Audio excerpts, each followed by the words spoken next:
ஏசாயா 53:5 வாசிங்க. நம்முடைய மீறுதல் நிமித்தம் அவர் காயப்பட்டு நம்முடைய அக்கிரம நிமித்தம் அவர் நொறுக்கப்பட்டார். நமக்கு சமாதானத்தை உண்டு பண்ணும் ஆக்கினை அவர் மேல் வந்தது. அவருடைய தழும்புகளால் குணமாகிறோம். எல்லாரும் அந்த இடத்துல நம்முடைய போட்டிருக்கு இல்லையா, அங்க என்னுடைய போட்டு வாசிப்போம். என்னுடைய மீறுதல் நிமித்தம் அவர் காயப்பட்டு என்னுடைய அக்கிரம நிமித்தம் அவர் நொறுக்கப்பட்டார். எனக்கு சமாதானத்தை உண்டு பண்ணும் ஆக்கினை தண்டனை இயேசு மேல் வந்தது. அவருடைய தழும்புகளால் குணமானேன். அப்ப அவரு இந்த மாதிரி அடிக்கப்படுறாரு. எதுக்கு அடிக்கப்படுறாரு? இந்த மாதிரி நொறுக்கப்படுறாரு, காயப்படுறாரு.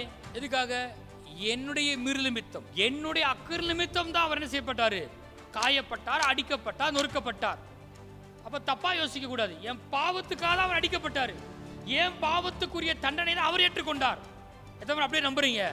சில பேர் வியாதிப்பட்ட உடனே என்னமோ தப்பு பண்ணிருப்போமோ அப்படின்னு யோசிக்கிறாங்க. அட, நாம தப்பு பண்ணதுனால தான் என்ன இருந்துச்சு? வியாதி வந்துச்சு. பாவத்துடைய விளைவு தான் வியாதி.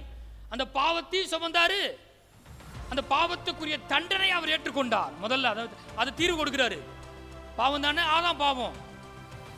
இன்னைக்கு உண்டாகிற சில குறைகளை பார்க்காதீங்க, அதை வச்சு பார்க்க கூடாது.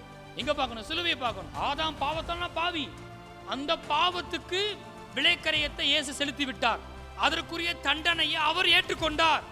என் பாவத்துக்குரிய தண்டனையை சிலுவையில் இயேசு ஏற்றுக்கொண்டு விட்டார். அதான் போட்டிருக்கு, எனக்கு சமாதானம் வரும்படிக்கு தண்டனை அவர் மேல் வந்தது.